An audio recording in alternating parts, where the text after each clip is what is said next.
मंच पर विराजमान मंत्री परिषद के मेरे सभी साथी,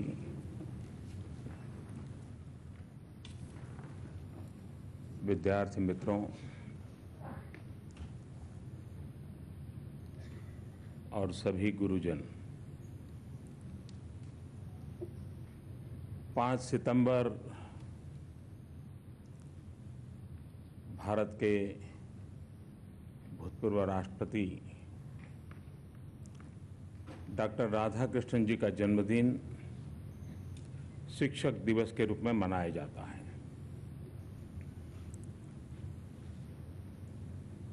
लेकिन कल कृष्ण का भी जन्मदिन आ गया और राधा कृष्ण का भी जन्मदिन आ गया।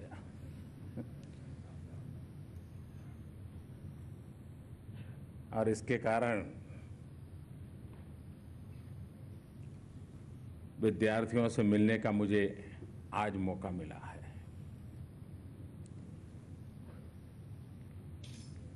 कभी कभी लोगों को लगता है कि शिक्षक दिवस पर विद्यार्थियों से क्यों समय बिताते हो।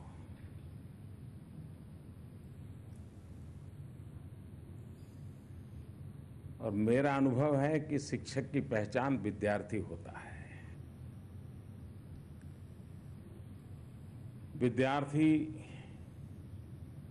अपने कर्तृत्व से, अपने पराक्रम से अपने गुरुजन का नाम रोशन करता है। और शायद ही दुनिया में कोई ऐसा व्यक्ति होगा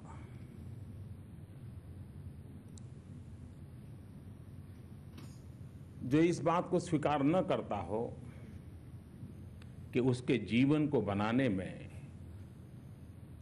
उसकी माता का और उसके शिक्षक का योगदान न हो। हर व्यक्ति के जीवन में कितने ही आप बायोग्राफी, ऑटोबायोग्राफी पढ़ लें, इस बात का जिक्र आता है। मां जन्म देती है, गुरु जीवन देता है।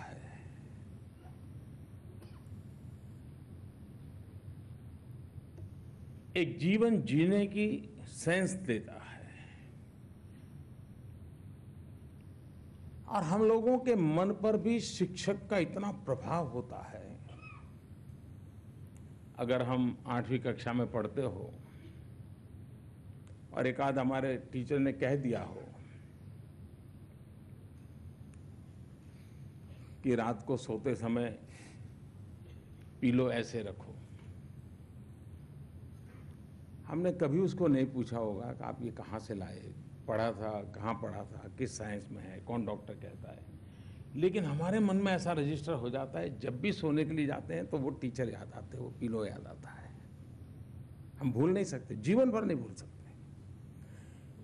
हर व्यक्ति के जीवन में, अपने बचपन में अपने टीचर ने कही हुई कोई न कोई ऐसी बात होगी जो हमारे जीवन का हिस्सा बन गई होगी।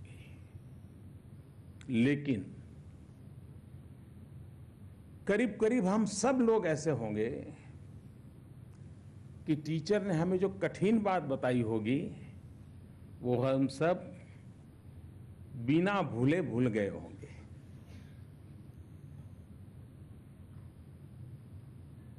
और इसलिए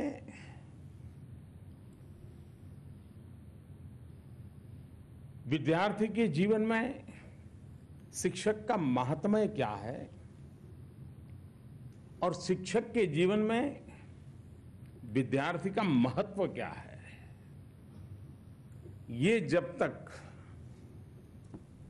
आपसी समझदारी विकसित नहीं होती है तब तक एक गैप बना रहता है। कभी कभी तो मुझे लगता है कि जिन शिक्षक मित्रों को लिखने की आदत हो, उन्होंने अपने जीवन काल के यादगार विद्यार्थियों के जीवन पर कुछ लिखना चाहिए कि जब मैं टीचर था तो 8वीं कक्षा में कैसा बच्चा था, ऐसा करता था, ऐसा व्यवहार था।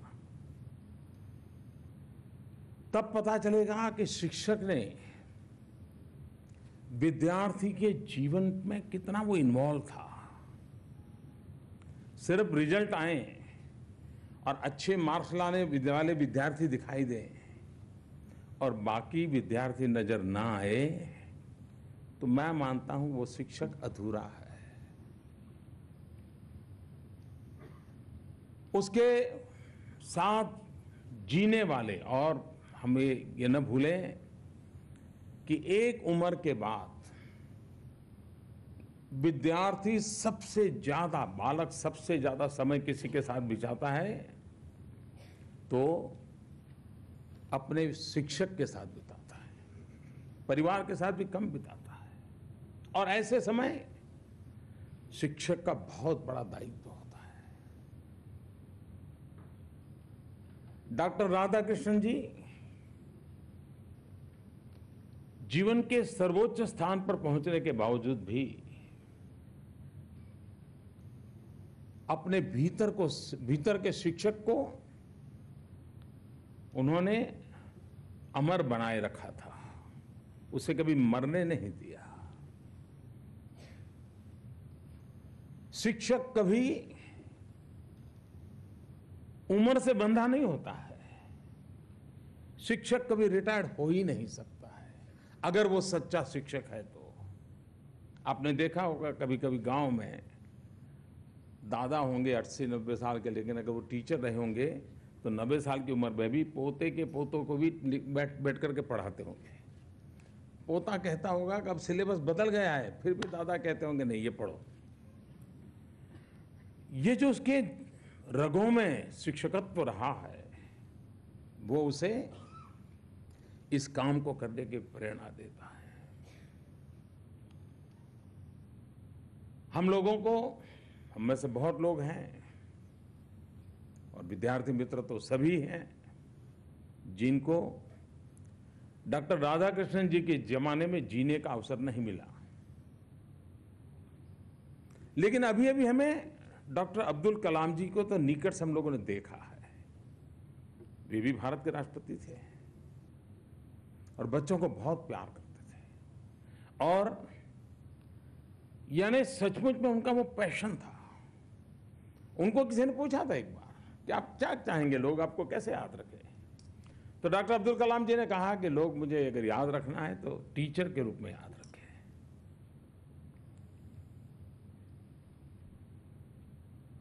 मेरे लिए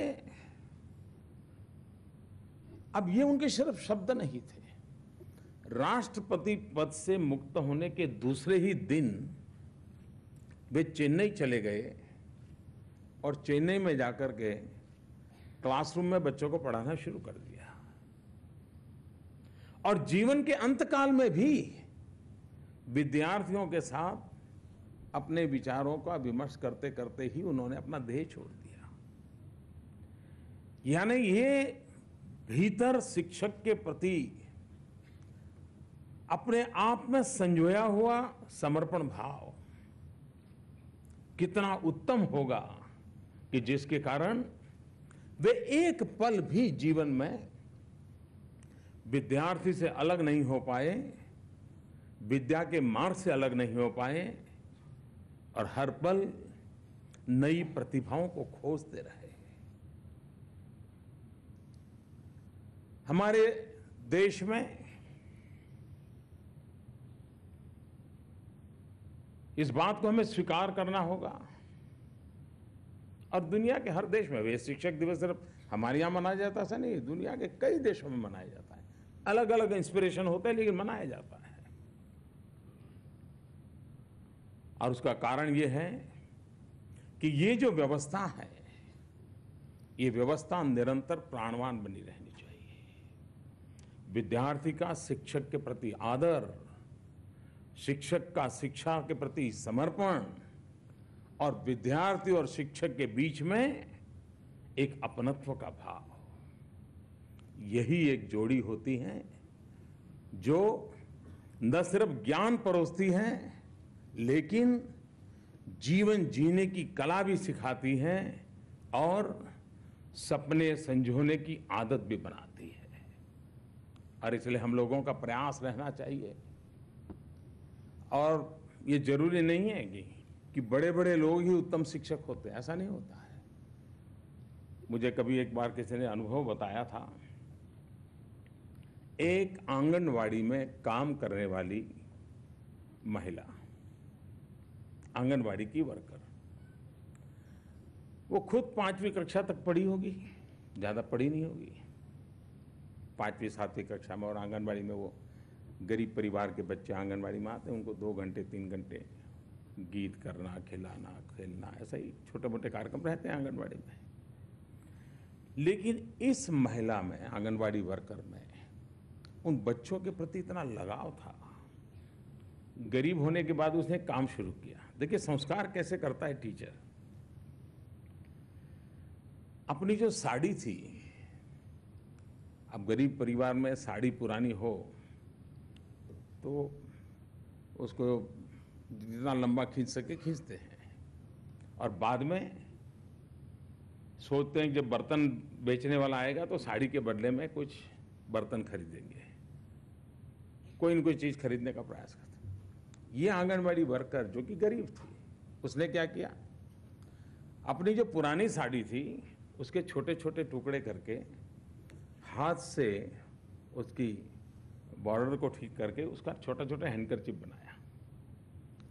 बाजार से वो अपने जेब के पैसों से सेफ्टी पिन ले आई, और उसके आंगनवाड़ी में जो 20-22 बच्चे आते थे, जब वो स्कूल आते थे तो उनके पास यहाँ पिन लगा करके वो हैंडकरचिप लगा देती थी, और बच्चों को समझाती थी कैसे हाथ पहुँचना, कैसे नाक पहुँचना, हैंडकरचिप का कैसे उपयोग करना, और रेगुलर सिखाती थी। और बच्चे जब वापस जाते थे तो फिर वो निकाल देती थी और घर ले जाकर के धो करके दूसरे दिन ले आती थी। आप मुझे बताइए कि एक टीचर ने उन बच्चों को जीवन को कितना बड़ा संस्कार किया होगा। यानी ये जब इन्वॉल्वमेंट होता है, ये जब विद्यार्थी के प्रति भी शिक्षक का भक्ति भाव होता है, तब जाकर के सहज रूप से प्रवृत्ति बनती है, और उस प्रवृत्ति से हम जिस प्रकार का जीवन चाहते जीवन बनता है।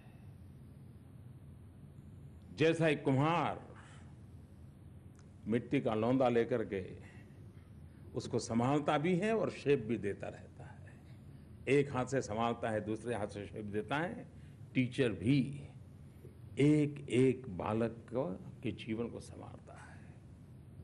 आज शिक्षक दिवस पर विद्यार्थी के मन में भी शिक्षक के प्रति वो भाव आवश्यक है, और शिक्षक के लिए भी ये और व्यवसाय जैसा व्यवसाय नहीं है, ये उससे कुछ +1 है। एक डॉक्टर ऑपरेशन करके अगर किसी की जिंदगी बना दें, बचा लें कठिन से कठिन ऑपरेशन करके, तो देश भर के अखबारों में उसकी स्टोरी छपती है। लेकिन एक टीचर ऐसे जीवन काल में 100 डॉक्टर बना दे तो उस टीचर के तरफ ध्यान नहीं जाता है। आज का समय उन तपस्याओं का स्मरण करने का समय है कि अगर हमें अच्छे डॉक्टर मिले होंगे, अच्छे इंजीनियर मिले होंगे, अच्छे साइंटिस्ट मिले होंगे, तो उसके पीछे कोई न कोई शिक्षक होगा जिसने उसे बनाया होगा और जो देश को बनाने में लगा होगा। और इसलिए हम सबके लिए, हमारे शिक्षकों के प्रति, और एक जमाना था जब मैं छोटा था, गांव में शिक्षक तो इतना आदर का केंद्र रहता था। परिवार में कोई भी शुभ प्रसंग हो तो सबसे पहले बच्चों को कहते थे घर वाले, देखो भाई तुम्हारे टीचर के यहाँ ये रख के आ जाओ, दे के आ जाओ, ये प्रसाद टीचर के यहाँ रख दो। यानी एक इस प्रकार का पूरे गांव का एक सम्मानजनक व्यवस्था। इन व्यवस्थाओं को हमें फिर से विकसित करना होगा, और हर चीज रुपये पैसों से होती नहीं है, संस्कार से होती है, अपनेपन से होती है, उसके महात्म्य से होती है। इस प्रकार के कार्यक्रमों के द्वारा उन चीजों को पनपाने का प्रयास है, एक व्यापक रूप में बने। शिक्षक दिवस पहले भी मनाया जाता था, लेकिन क्या होता था, कुछ स्कूल में होता था तो उस दिन एक आध टीचर अगर बड़ा उत्साही हो, इनिशिएटिव लेता है, तो सुबह असेंबली में डॉक्टर राधाकृष्णन के जीवन पर कुछ बता देता था, या तो फिर कहते थे कि भाई आज टीचर बनना है, तो विद्यार्थी भी क्या सोचते थे, टीचर बनना मतलब कपड़े बदलना। पहले स्कूल के यूनिफॉर्म में आते थे, तो आज कुछ टीचर जैसे कपड़े पहन के आना, बच्चियां हैं तो साड़ी पहन के आना, फिर क्लासरूम में जाकर के एक आध पीरियड पढ़ाना और खुशी करना। ये इससे आगे नहीं होता था। हमारी कोशिश है कि इस प्रेरक पर्व को हमारी व्यवस्थाओं में प्राण कैसे लाया जाए, व्यवस्था को प्राणवान कैसे बनाया जाए, इसका महात्मा कैसे बढ़ाया जाए, और इसी के लिए कोशिश कर रहे हैं। मेरे लिए खुशी की बात है कि मुझे विद्यार्थियों के साथ गप्पा गोष्ठी करने का अवसर मिल जाता है, क्योंकि बालक मन जितना हमको सिखाता है उतना शायद कोई नहीं सिखा पाता। बालक का जो ऑब्जर्वेशन होता है वो सही होता है, यानी एक प्रकार से घटनाओं का सही दर्पण कहीं है तो बालक उस घटना को किस नजरिए से देखता है वो उसका सही दर्पण होता है। और उस देश भर के इन बालकों से आज मुझे बात करने का अवसर मिला है। मैं विभाग का आभारी हूँ। आज यहाँ 2 और काम हुए। एक डॉक्टर राधाकृष्णन जी का 125 रुपये का एक कॉइन, एक 10 रुपये का कॉइन, इसको भारत सरकार के वित्त मंत्रालय ने आज इसको देश के सामने रखा है। और दूसरा एक कला उत्सव की वेबसाइट का भी लॉन्चिंग हुआ। हमारे देश में कॉलेज के स्टूडेंट के लिए तो यूथ फेस्टिवल होता है, लेकिन अब वक्त बदल चुका है। हमारे छोटे छोटे बालकों में भी इतनी टैलेंट होती है, उनको अवसर मिलना चाहिए। और देश रोबोट तैयार करना नहीं चाहता है। हम कितने ही पढ़े लिखे क्यों ना हो, हमें कितना ही ज्ञान इंजीनियरिंग का, टेक्नोलॉजी का क्यों ना हो, लेकिन हमें रोबोट बनने से बचना है। हमारे भीतर संवेदनाएं हो,